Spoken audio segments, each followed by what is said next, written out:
Hi friends, इस video में हम बात करेंगे एमसीसीबी, एमसीबी, ईएलसीबी, आरसीबीओ दिखते कैसे हैं और इनको देखकर कैसे पहचाने। इसके पहले हमने दो वीडियो और बनाया था जिसमें आपको शॉर्टकट वर्ड का फुल फॉर्म बताए थे जो इलेक्ट्रिकल ड्राइंग में यूज होता है। यदि आप वो वीडियो नहीं देखे हैं तो डिस्क्रिप्शन बॉक्स में उसका लिंक दे देंगे, वहां से देख लीजिएगा।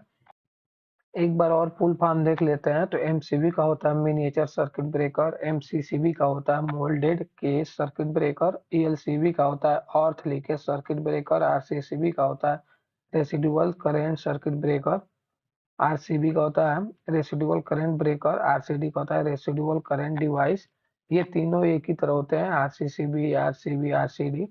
एमपीसीबी का होता है मोटर प्रोटेक्शन सर्किट ब्रेकर, आरसीबीओ का होता है residual current operated circuit breaker overload current, CB का होता है सर्किट ब्रेकर, एसीबी का एयर सर्किट ब्रेकर, ओसीबी का आयल सर्किट ब्रेकर, बीसीबी का वैक्यूम सर्किट ब्रेकर, SF6 का सल्फर हेक्साफ्लोराइड सर्किट ब्रेकर।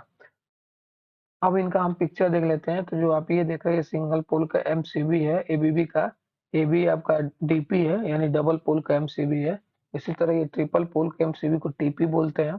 और ये 4 पोल का है। इसमें क्या है कि ये 3 पोल तो आपके आर वाई बी हो जाएंगे और एक पोल जो है वो आपका न्यूट्रल के लिए यूज करते हैं। जहां हमें 3 फेज के साथ न्यूट्रल यूज करना होता है वहां पे हम ये 4 पोल का यूज करते हैं। ये जो आप C32 देख रहे हैं, सी का मतलब हो गया ट्रिपिंग रेटिंग टाइप और 32 का मतलब हो गया कितने एम्पेयर की एमसीबी है। तो इस वीडियो में हम एमसीबी पर फुल डिटेल में बात करेंगे, इनका मैकेनिकल स्ट्रक्चर, इनका इलेक्ट्रिकल स्पेसिफिकेशन, इनका टाइप। तो वीडियो को पूरा देखें। अभी हम सारे डिवाइस का एक एक करके इमेज देख लेते हैं। तो जैसे ये आप देख रहे हैं ये एमसीसीबी का है। एमसीसीबी जो है आपका 63 एम्पियर से लेके 1000 एम्पियर 1200 एम्पियर तक आता है, जबकि एमसीबी हम यूज करते हैं मैक्सिमम 63 एम्पियर तक। 2 एम्पियर से लेके 63 एम्पियर तक का एमसीबी हम यूज करते हैं। उसके ऊपर जाते हैं तो एमसीसीबी यूज करने लगते हैं। ये आप जो देख रहे हैं ये ईएलसीबी है। एमसीसीबी ईएलसीबी में क्या फर्क है, आरसीबी में क्या फर्क है, एमपीसीबी में क्या फर्क है, ये एक एक करके वीडियो बना लेंगे। अभी हम इन सबका केवल इमेज देख लेते हैं जिससे हमको आइडिया मिल जाएगा। जब भी हम कहीं इसको देखेंगे तो पहचान जाएंगे इजीली। तो ये एलसीबी होता है अर्थ लीकेज सर्किट ब्रेकर। ये आपका सिंगल फेज का है यानी इसमें 2 पोल डीपी। ये आपका 3 फेज का है, ठीक है, 3 फेज और एक न्यूट्रल। इस ये आपको जो देख रहे हैं यहाँ पे ये टेस्ट बटन है, यहाँ से आप टेस्ट करके देख सकते हैं कि हमारा जो ये डिवाइस है ये सही काम कर रहा है या नहीं कर रहा है, खराब तो नहीं हो गया है। ये कितना एम्पियर का है, 40 एम्पियर 100 मिली एम्पियर, यानी 40 एम्पियर तो मैक्सिमम करंट इससे हम ले सकते हैं इसके थ्रू। और ये 100 मिली एम्पियर का अगर डिफरेंस आएगा ना तो ये ट्रिप करा देगा।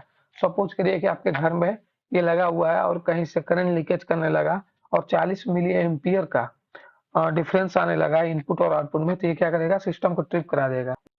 उसी तरह ये आरसीबी है, इसमें भी एक टेस्ट बटन होता है और ये इंडिकेशन है कि ऑन है कि ऑफ है। ये भी आपका सिंगल फेज और 3 फेज का आता है। जैसे ये देखिए सिंगल फेज का है और ये आपका 3 फेज का है। इसका भी क्या वर्क है, कैसे वर्क करता है, इन सबको एक एक करके देख लेंगे। ये एमपीसीबी है, अलग अलग कंपनी का अलग अलग डिजाइन होता है। ये आप जो देख रहे हैं स्नाइडर का है, ये भी किसी तरह एक कंपनी का है। इसमें क्या होता है ना कि सपोज करिए कि आपने कोई 3 फेज का मोटर या कोई भी चीज इसके थ्रू लगा रखे हैं, उसका रेटिंग है, मान लीजिए मोटर लगाए और मोटर का रेटिंग 10 एम्पियर है, तो आप सेटिंग कर देंगे इसमें उसके अकॉर्डिंग। पहले तो खरीदेंगे 10 एम्पियर के अकॉर्डिंग, मान लीजिए 10 से 15 एम्पियर की आपने एमपीसीबी खरीद लिया। तो इसमें यहाँ पे ये जो आप देख रहे हैं ना ये क्लॉक टाइप का, इसको हम क्या करते हैं मूव करा के और करंट सेट करते हैं। जैसे हमारा 10 एम्पियर का मोटर है तो हमने सेट कर दिया 11 एम्पियर, कि जैसे ही मोटर 10 एम्पियर तक लेगी तो कोई दिक्कत नहीं, 11 एम्पियर जैसे ही लेगी कुछ देर तो तुरंत ये क्या करेगा, ट्रिप करा देगा। तो ये मोटर प्रोटेक्शन सर्किट ब्रेकर होता है, मोटर को क्या करता है, तुरंत ट्रिप करा देता है। उसी तरह जो ये आप देख रहे हैं ये आरसीबीओ है। इसमें ये दिखा रहे हैं यहाँ पे लीकेज करंट रेटिंग क्या है, रेटेड करंट कितना एम्पियर का है, फॉल्ट इंडिकेटर और टेस्ट स्विच। ये हेवेल्स का है और ये भी हैंगर का आपका है। तो इस तरह से आरसीबीयू का भी इमेज होता है। इमेज देखना काफी जरूरी इसलिए है कि अगर हमारे सामने 2-3 डिवाइस एक साथ आ जाए तो हम कैसे पहचाने उनको, इसलिए हमने इमेज को बताना जरूरी समझा है। अभी हम आ जाएंगे सर्किट ब्रेकर पे। आप ये जो देख रहे हैं ये सर्किट ब्रेकर है। ये सर्किट ब्रेकर जो आपका 700 800 एम्पियर से लेके 5000 6000 एम्पियर तक 7000 एम्पियर तक का आता है। नॉर्मली 5-6 हजार एम्पियर तक यूज करते हैं ये सर्किट ब्रेकर। इसको कूलिंग के लिए कोई अलग से ऑयल गैस वगैरह की जरूरत नहीं पड़ता है, ये एयर में ही कूलिंग हो जाता है। इनको चलाने के लिए दो तरीका यूज करते हैं। पहला तो ये जो हैंडल दिख रहा है, इसको ऊपर नीचे करके हम चार्ज करते हैं, 5-7 बार ऊपर नीचे करने पर ये चार्ज हो जाता है। उसके बाद यहाँ से ऑन कर लेते हैं और ऑफ करना होगा यहाँ से ऑफ कर लेंगे। और दूसरा तरीका ये मोटराइज तरीका, इसमें क्या होता है, एक मोटर लगा होता है और उसको मोटर को चलाने के लिए हम लोग कॉइल यूज करते हैं, जो इसके पीछे लगता है, इसके नीचे पीछे भी लगता है। इसमें वो कॉइल होता है आपका शंट कॉइल, ट्रिप कॉइल। तो हम क्या करते हैं, जैसे ही शंट कॉइल ट्रिप कॉइल का यूज करके सिस्टम बना लेते हैं कंट्रोल वायरिंग, और जैसे ही पुश बटन प्रेस करते हैं मोटर चलने लगता है। मोटर चलते ही ये क्या होता है, चार्ज हो जाता है। उसके बाद से जैसे ही चार्ज हो जाता है फिर ऑन कर देते हैं। तो इस तरह से इसको हम चलाते हैं। ये आप जो देख रहे हैं ये आयल सर्किट ब्रेकर है। इसका इस तरह का सर्किट ब्रेकर हम सब स्टेशन पे ही ज्यादातर यूज करते हैं। Oil circuit breaker, gas circuit breaker, VCB का, या जहां हमारा डिस्ट्रीब्यूशन पॉइंट होता है वहां यूज करते हैं। तो ये आयल सर्किट ब्रेकर का स्ट्रक्चर है। इसमें आर्क जनरेटर होता है, जो इसमें जो आर्क जनरेट होता है वो आयल में जनरेट होता है। ये आयल टैंक है, ये फिक्स कॉन्टेक्ट है, ये वॉशिंग है। अब ये आप जो देख रहे हैं ये बीसीबी है, ये एबीबी का सिस्टम है। ये हम जो मेन ट्रांसफार्मर के पास इन कमर में लगा देते हैं। आपका ये भी बीसीबी है, वैक्यूम सर्किट ब्रेकर एबीबी का। ये आप जो देख रहे हैं SF6 गैस सर्किट ब्रेकर है। इसका तो ज्यादातर हम जो यूज करते हैं वो सब स्टेशन पे करते हैं, वो भी बड़ी सब स्टेशन, जैसे 132 का हो, 220 का हो, 400 का हो, तो उस समय ज्यादातर इसका यूज करते हैं। नॉर्मली आपका 132 में भी यूज कर लेते हैं, 33 वगैरह में यूज नहीं करते हैं। 33 वगैरह में हमारा आपका वीसीबी या आयल सर्किट ब्रेकर से काम चल जाता है। अब हम बात करेंगे एमसीबी कितने टाइप का होता है, इसका मैकेनिकल स्ट्रक्चर कैसा होता है, इलेक्ट्रिकल स्पेसिफिकेशन कैसा होता है। तो जो आप ये देख रहे हैं ये आपका इलेक्ट्रिकल स्पेसिफिकेशन है। ये आपका मॉडल प्रोडक्ट हो गया C60H, ये ब्रेकिंग कैपेसिटी हो गया। यहाँ पे रेटेड करंट जैसे यहाँ पे 25 लिख रखा है, तो ये आपका 6 एम्पियर, 10, 16, 20, 25, 25, आपका 50, 63 एम्पियर तक आता है मैक्सिमम, हमने ऑलरेडी बताया। ये बी जो देख रहे हैं आपका ट्रिपिंग कर्व क्लास है। ये आपका जो ये ट्रिप का जो कर्व होगा वो कैसा होगा, इसको भी अभी देख लेंगे फुल डिटेल में। यहाँ पे ऑपरेटिंग वोल्टेज जैसे कितने वोल्टेज के लिए है, आपका 230 वोल्ट, 440 वोल्ट, उसके अकॉर्डिंग। ब्रेकिंग कैपेसिटी कितना इसका 1000 है। एनर्जी क्लास क्या है, कैटलॉग नंबर, ऑन ऑफ का स्टेटस, और यहाँ पे सर्किट डिजाइन किया है। ठीक है, जैसे इनपुट कौन सा होगा, आउटपुट कौन सा होगा। इसमें इनपुट जो होगा आपका 3 वाला इनपुट है, और जो आउटपुट है वो 4 वाला है, 4 और N वाला। तो यहाँ पे ये स्नाइडर का हो गया। इसी तरह सब में लिखा रहता है, हमको ज्यादा तो कुछ नहीं देखना होता है। हमें बस ये देखना होता है B25, C25, A25, Z25 ये क्या है और इनका वर्क कैसे होता है, तो इनको समझेंगे। यहाँ पे आप देख सकते हैं ये जो आपका एमसीबी होता है कुल 6 टाइप का होता है, A B C D K Z। अब इनमें क्या डिफरेंस है इसको देख लेते हैं।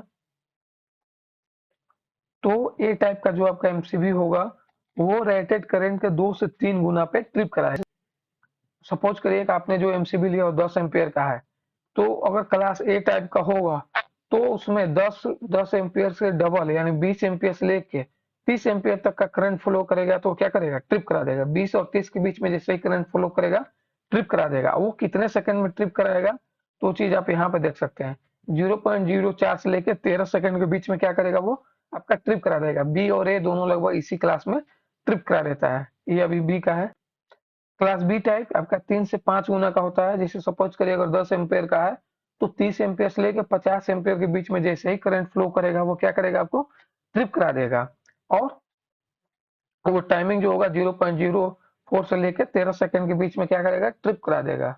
उसी तरह सी में 5 से 10, डी में 10 से भी सबसे ज्यादा हाई ओवर करंट फ्लो इसके थ्रू हम करा लेते हैं डी का, इसलिए इसका बहुत ही कम यूज होता है। इसका यूज हम मैक्सिमम जहां कम से कम सेकंड के लिए मैक्सिमम करंट फ्लो होता है वहां पे करते हैं। क्लास डी हो गया आपका 20 क्लास डी हो गया आपका 10 से 20, के में होता है 8 से 12, और जो जेड होता है आपका 2 से 3 उन्हें भी होता है। तो इनका देख लीजिए, जेड का 0.1 सेकंड से नीचे, के का भी 0.1 सेकंड से नीचे, डी का 0.04 से 30 सेकंड, और आपका सी का 0.04 से 5 सेकंड का होता है ट्रिपिंग। तो इसको जानना बहुत ही जरूरी है। अब हम थोड़ा सा इसका ऑपरेशन को समझ लेते हैं कि एमसीबी कैसे ऑपरेशन करता है या कैसे ऑपरेट होता है। तो एमसीबी दो तरह का प्रोटेक्शन प्रोवाइड कराता है, एक तो ओवरलोड या ओवर करंट फ्लो, दूसरा शॉर्ट सर्किट। ओवरलोड में आपका जो है बाई मेटल स्ट्रिप एक लगा होता है उसमें, अभी मैकेनिकल स्ट्रक्चर में देखेंगे इसको। तो ये क्या होता है ना, जब ओवरलोड होता है तो धीरे धीरे गर्म हो जाता है और उसके बाद से वेंड हो जाता है। पहले तो ये लीनियर होता है स्ट्रेट लाइन में, जैसे ही ये गर्म होता है तो ये वेंड हो जाता है। जैसे इसका एग्जांपल आप देख सकते हैं, आपने ऑटोमेटिक आजकल प्रेस देखे होंगे जो मार्केट में आ रहा है, उसका हमने सेट कर दिया कि कॉटन ड्रेस प्रेस करना है। तो कॉटन के अकॉर्डिंग जैसे ही टेम्परेचर हो जाएगा उसके बाद वो क्या करेगा, अपने आप कट हो जाएगा, पावर से डिस्कनेक्ट कर लेगा अपने आप को। वैसे ही ये भी होता है।